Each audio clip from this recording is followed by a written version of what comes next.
بافڵ تاڵەبانی بۆچی هەڕەشەی لە شاسوار عەبدولواحید کرد؟ لە سلەیمانی چۆنەوەی نوێ بێدەنگ کرا.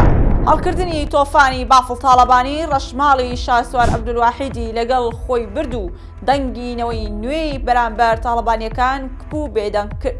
بە گوێرەی زانیاریەکانی واگۆن تەنها لە ماوەی ئەم 5 مانگەدا بە نزیکەیی 2 جار کۆبوونەوەی نێوان بافڵ تاڵەبانی و شاسوار عەبدولواحید بەڕێوەچوو.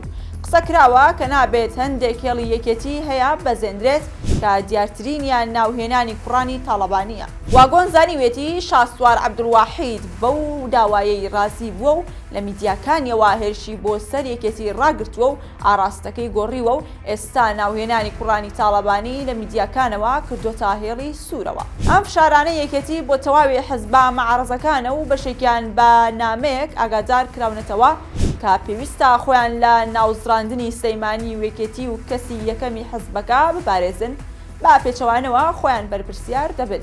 لە سەروبەندی بانگەشەی هەڵبژاردن بافڵ تاڵەبانی زۆر بەڕوونی وتی دوای هەڵبژاردن ئەوانەی بەدڵمان نین لە سلەیمانی دەریان دەکەین. هەر ئەو کاتیش خوێندنەوە بۆ قسەکانی ئەو قسەیەکرا کە مەبەستی شاسوار عەبدولواحید و لاهوور تاڵەبانی ئامۆزایەتی. ئێستا یەکێتی یەخەی هەموو ئەوانە دەگرێت کە دژی دەوەستێتەوە و زیانی بۆیان هەیە. هەر ئەوە شاوای کردووە لە ترسی هەڕەشەکان لە سلەیمانی فشار بۆ سەرەکێتی کەم بۆتەوە.